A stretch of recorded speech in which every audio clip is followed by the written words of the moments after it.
All right, so recording some post-read thoughts to post a good read so that I don't have to type everything out. I just finished a couple nights ago, David McCullough's John Adams, which is such an amazing biography.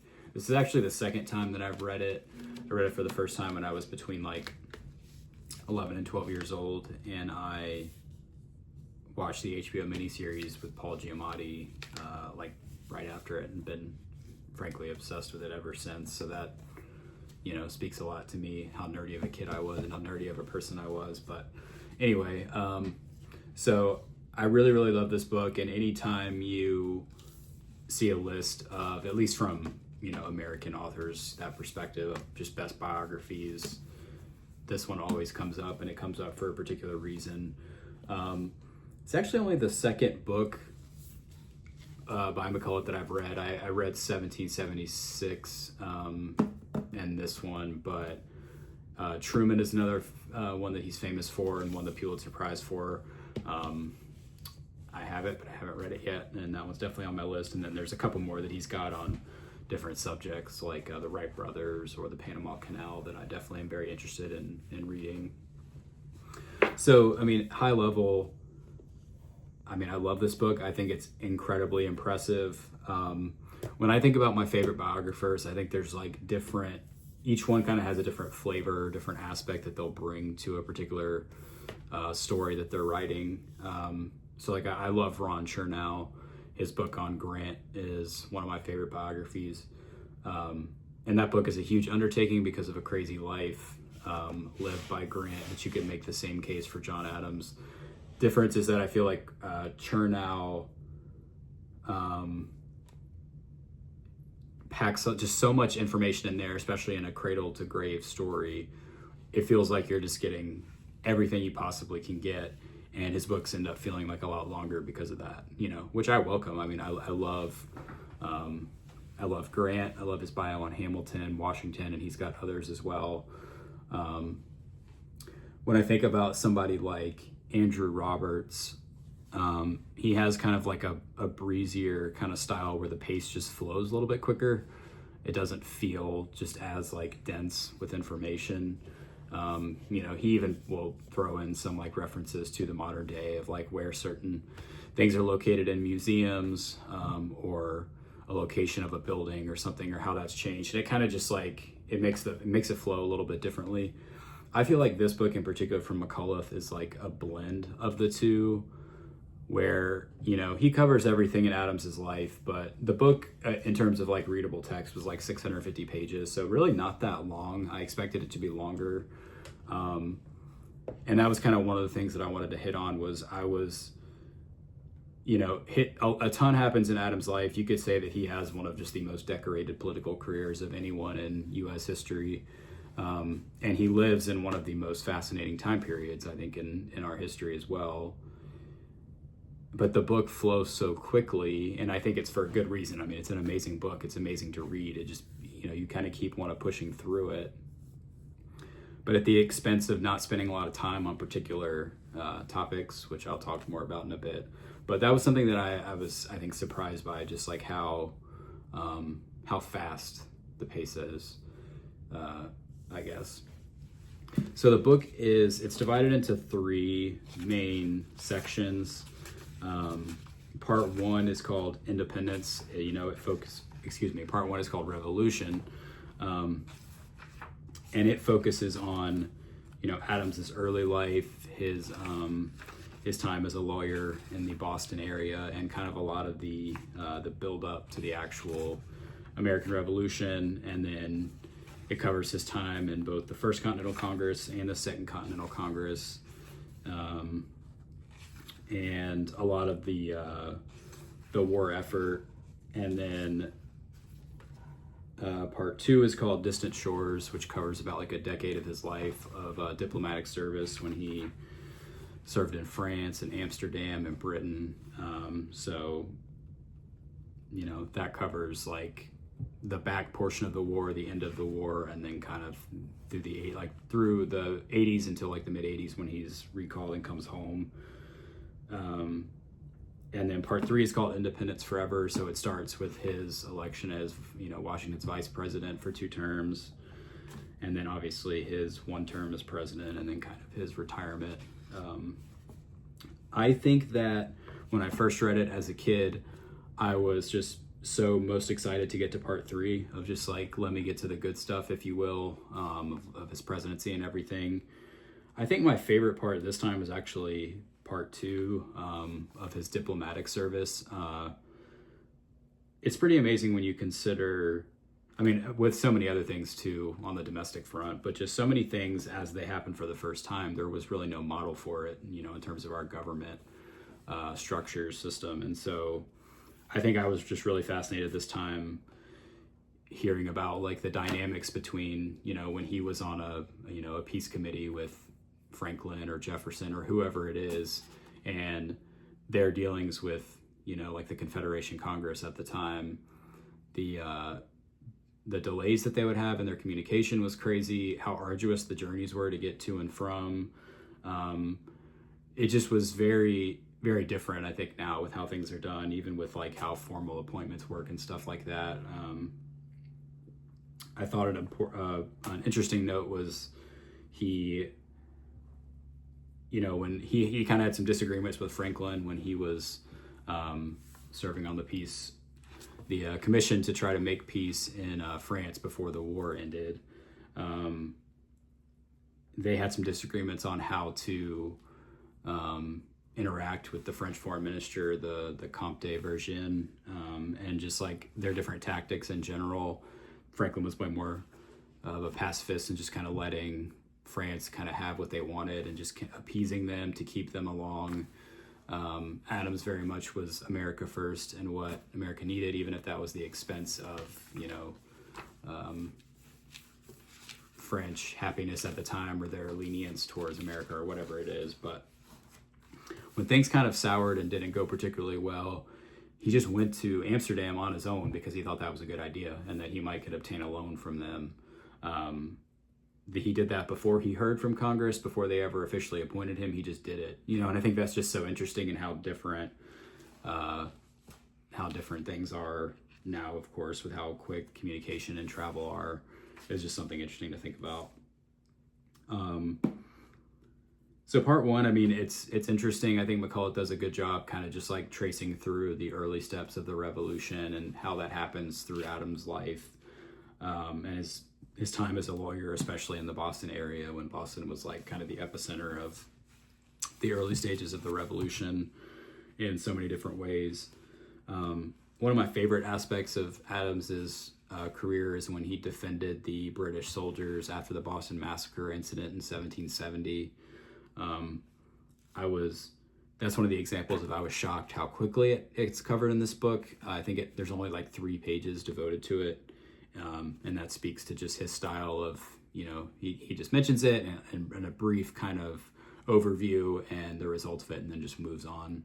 And, and in some ways you have to, with a life so full of, things that you have to cover. But I think that's an incredibly interesting fact of his life. And I do think that McCullough did a good job of explaining kind of like how his personal character and just his outlook on, freedom as a whole, but really having a nation that is defined by law and due process. And that was why, on a principled note, he defended the British, even though it wasn't, at possible personal expense to his own career, especially considering his cousin, Sam Adams, being the head of the Sons of Liberty. There was a lot at stake at the time, obviously. So he definitely put himself out there with it. And I think that's a very interesting fact. But again, his time in the Continental Congress, he was such a voice for independence the whole way through, and I think that McCullough covers that really well, especially the Second Continental Congress in 1776, with Adams and his appointment to the Committee of Five that drafted and kind of edited the Declaration. Obviously, Thomas Jefferson penned the majority of it, so he gets most of the credit. But I thought that all of that was very good, and just all the things that he brought up in the discussion on the Congress floor and all the disagreements that he had with loyalists like John Dickinson or Robert Livingston. And yeah, so I mean, I really liked the first section, but particularly I really liked, maybe it was just because of a lot of the conflict that he physically had to endure on his diplomatic mission. I mean, it was almost a decade of time that he served overseas. So he was away from his family for a lot of the time. They came to, visit with him. His kids came for part of his first stint when he was in France. His wife, Abigail, and another of their son came with him the second time when he was appointed to the ambassador of Great Britain. But again, a lot of this stuff, like, they were kind of just doing what they thought was right. There wasn't a strict playbook. They didn't have very up-to-date communications from Congress. So, especially when he was appointed to be the first ambassador to Britain, there never was one before, and we had just, made peace with him after fighting a bloody war against them. So that was obviously like a very tough thing. But I loved reading about his time in France, his dealings with Franklin, with Vergennes, and then, later when Thomas Jefferson is appointed after the war is over. So I enjoyed that quite a bit. And then obviously his time in Amsterdam is very important. He went there like 4 or 5 times to secure loans, which is really important because the Continental script was completely worthless at the time. So enjoyed all that. And then part 3, called Independence Forever. It's fantastic. There's so much that he has to cover, but I feel like he does a really good job of showing, the vice presidency was kind of a tough time for him in a lot of ways because he really was on the outs of the administration. And that's really when a lot of the infighting, particularly between Hamilton and Jefferson, starts, what we call the Federalists and Anti-Federalists now, of a lot of that early policy and where government power was going to lie, power of the military, size of the military, and all different kind of stuff like that. So he I thought it was interesting. He presided over the Senate. That's not something, obviously the tie-breaking vote for the vice president is an important, very important part of their role, but you don't really think of the vice president presiding over the Senate on a daily basis, much at all anymore, only for very special occasions like certifying a vote or something like that. But he was there for most days. It sounded like both good and bad. But there's so much that happens in Washington's, during that administration, and foreign policy issues with Britain and with France. So enjoyed reading about that. And then I thought he was fair in his assessment of Adams in his 4 years as president. There was some good. I mean, I think he overall handled the issues with France following the X, Y, and Z affair very well, and that's when I think he was seen as being the most popular. But there was obviously some bad in there as well. Didn't really get along with his cabinet super well. The Alien and Sedition Acts, no one looks favorably upon those, even though I think McCullough does give some good perspective on kind of like, given the fervor of war that was in the air, and before we had much of a tradition about, of laws about libel and slander, how some of that probably factored into the Alien and Sedition Acts, but obviously pushed it way too far and then restricted, some basic First Amendment right to freedom of speech and the press. So again, I think that he was fair, and at times, a lot of people disagreed with Adams personally and thought that he was much too proud or too vain, and that was definitely a character trait, and McCullough highlights this a lot. But he was also very virtuous and was very true to himself, and I think that comes through as well. So I think it's kind of something that the facts speak for themselves, and you kind of can just decide what you think of it, which is the best of what a biography can be. And I truly do think that this is a very fair account with all of that. So the other note is just that, obviously Adams and obviously Abigail Adams, their their letters between each other are just like amazing, and it's so awesome that we have so much of that preserved. And I get, yeah, it's a good time to shout out Abigail Adams too, because she basically was John's equal in about every single intellectual way, and had a lot of amazing ideas, and was kind of his equal, and bounced ideas off of him, encouraged him to remember things and stuff like that. And he absolutely, cared for her opinion above anybody else's. So all their letters and their writings back and forth, he uses it masterfully, just letting them speak for themselves most of the time. But the way that he intersperses, like, things that they were discussing at the time and how that relates to the bigger picture, I think is done effectively well. His use of all of the primary sources is just so good. Adams also meticulously kept diaries, so he himself would comment on how he felt about a particular event or a person. And so again, it's like McCullough does his job of, letting Adams speak for himself, but then inserting his own analysis and everything on top of that. So that is done like masterfully well. It's just an amazing book all the way around. If such an interesting time period as well, when he becomes president, with relations with France, when the French Revolution is well underway, the rise of Napoleon happens and everything like that. And then obviously, like, there's a lot of dealings with Britain as well. We have the Jay Treaty that was signed during Washington's administration and then was ultimately ratified, but then before too long we'll be at war with them again in the War of 1812. So it's just like, I think it's the most fascinating time period, and this book covers so much of it through Adams's perspective and experience and everything. So definitely an amazing biography. I think it's one of my favorite nonfiction books of all time. I've definitely enjoyed reading it again. I felt motivated to read it again after visiting Boston for the first time.